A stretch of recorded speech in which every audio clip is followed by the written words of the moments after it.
muncul sebagai pendukung Al-Quranul Karim, dipelajari di pesantren menjadi unggulan. Ada yang mengatakan ilmu alat, ada yang mengatakan secara rinci ilmu nahwu, sharaf, ilmu balaghah, badi', ma'ani, macam. Sebetulnya itu semuanya ilmu alat untuk mengapresiasi Al-Quranul Karim. Maka saya itu ketawa kalau ada orang sombong menyuruh orang-orang supaya kembali ke Al-Quranul Karim. Kita harus kembali kepada Quran, tidak usah mendengarkan kiai, terus ke Quran langsung. Itu panutan kita.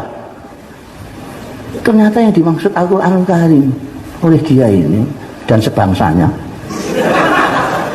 itu Quran punya Pak Lukman ini. Quran terjemahan Kementerian Agama.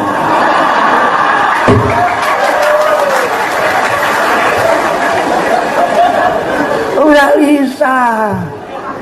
Jangan terlalu sombong. Kamu sendiri tidak ngerti Quran, mau ngajak orang awam untuk melihat Quran.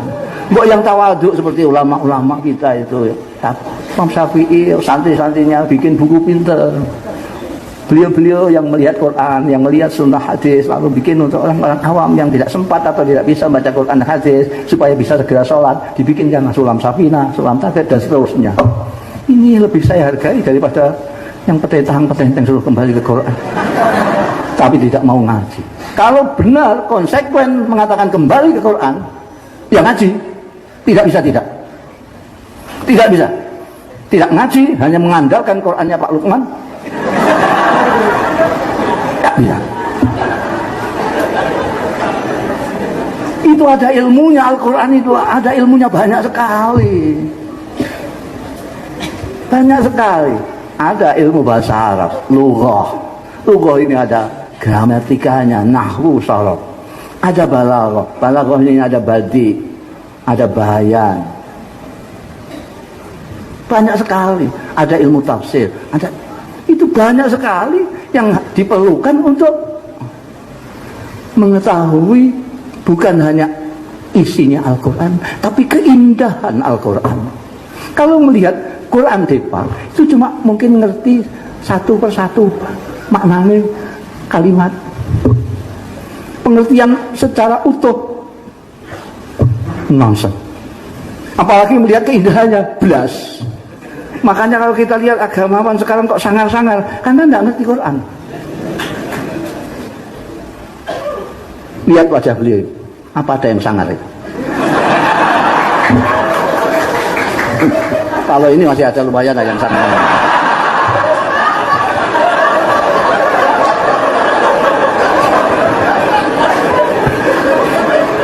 Wajah sangar dan tidak sangar itu ada korelasinya dengan pemahaman dan apresiasi tentang keindahan Al-Quran. Anda kalau tidak tahu keindahan Al-Quran, muka kamu mesti sangar. Pandainya soal agama sekalipun kayak apa. Jadi kiai-kiai pesantren sejak awal mempelajari ilmu-ilmu yang diajarkan di pesantren ini untuk mengapresiasi Al-Quran, untuk memahami Al-Quran dan memetik keindahan Al-Quran. Karena itu di pesantren tidak ada pengajaran tapi juga pendidikan. Diajar olah dengan taklim akal pikirannya, tapi oleh tarbiyah dan pendidikan dengan itu tadi yang disebut Pak Menteri sebagai rasa. Santri tidak hanya terpelajar, dia keluar harus menjadi orang yang terdidik, pintar tapi berakhlak. Kenapa? Sumbernya dari Al-Quran. Sampai numpuk saya itu kadang-kadang sejengkel karena sombongnya itu. Kembali ke Quran. Dan yang dijadikan rujukan itu Quran Kementerian Agama. Saya seringkali menyontohkan bahasa Arab saja, bahasa Arab, lughah saja. Belum kita bicara soal balaghah, badi', bayan, ma'an. Dari lughah saja. Orang Arab mengatakan qoma zaitun. Sampai itu. Orang Arab mengatakan qoma zaitun. Orang Arab mengatakan zaitun qa'imun. Orang Arab mengatakan zaitun qama. Orang Arab mengatakan Zaidun yakum. Orang Arab mengatakan inna Zaidan yakumu. Orang Arab mengatakan inna Zaidan qaimun. Orang Arab mengatakan inna Zaidun qama. Orang Arab mengatakan kana Zaidun qaiman. Sudah berapa ini? Ini bisa Hamzah teruskan banyak sekali. Dan orang Indonesia hanya memaknainya dengan Zaidun berdiri. Berapa nuansa makna yang hilang di sana? Ini baru dari lafaz. Itu enggak orang sembrono ngerti Quran itu. Harus ngaji yang lama. Harus ngaji yang lama. Apa itu katanya alala tanalul itu? Itu ada terusnya yang lama itu apa namanya? Wa tuli zaman. Oh jadi Ustadz kemarin sore sudah ngajak orang kembali ke Quran. Ya asli nggak ngerti Quran. Banyak yang harus kita pelajari. Itu ada sastrawan dari Mesir itu, Aku Irawan. Itu tidak berani dia bilang kembali ke Quran, tidak berani. Dia ngerti betul seberapa tingginya kesusahan Al-Quran itu. Oleh ahli bahasa Arab, oleh orang Arab sendiri yang ahli tentang syair maupun nafal, syair atau prosa, itu sampai sekarang tidak ada.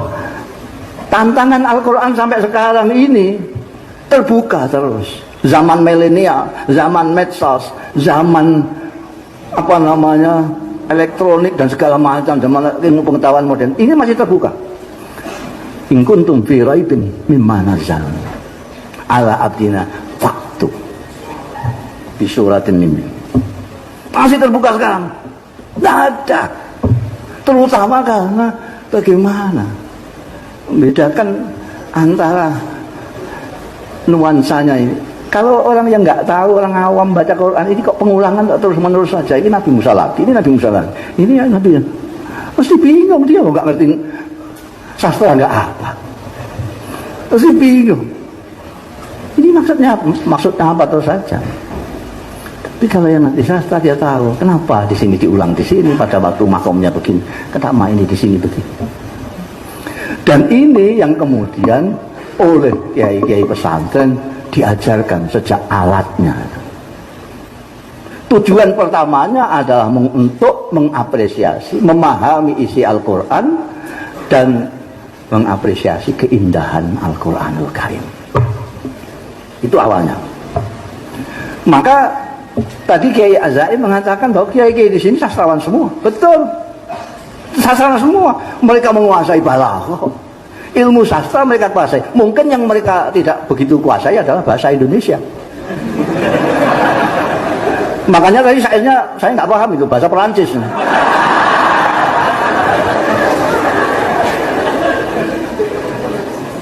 Kalau santri-santri yang seperti Aku Irawan dia menguasai bahasa Indonesia, ya bisa bersastra-sastra. Kiai Zawawi Imron dia ngerti bahasa Indonesia. Dia bisa bersair dengan bahasa Indonesia. Tapi ayah saya pakai bahasa Jawa. Mbah saya pakai bahasa Arab. Kiai Hamid Pasuruan itu dijuluki sejak ditermas, mau tidak ditermas sudah dijuluki adib. Adib itu sastrawan. Karena beliau menguasai ilmu balaghah, badi', bayan, ma'ani. Itu Kiai Abdul Hamid Pasuruan. Cuma kemudian yang apa namanya yang lebih mendominasi wacana masyarakat itu ada kewalian beliau. Jadi kesusastraannya hilang. Sama Kiai As'ad ini sebetulnya sastrawan, tapi karena kewaliannya sastranya hilang. Orang nggak menyangka kalau beliau sastrawan, karena ketutupan dengan kewaliannya. Kiai Hamid juga begitu. Betulnya sastrawan, punya buku dewan, kumpulan puisi. Tapi ketutupan kewaliannya. Itu kebalikan saya lah.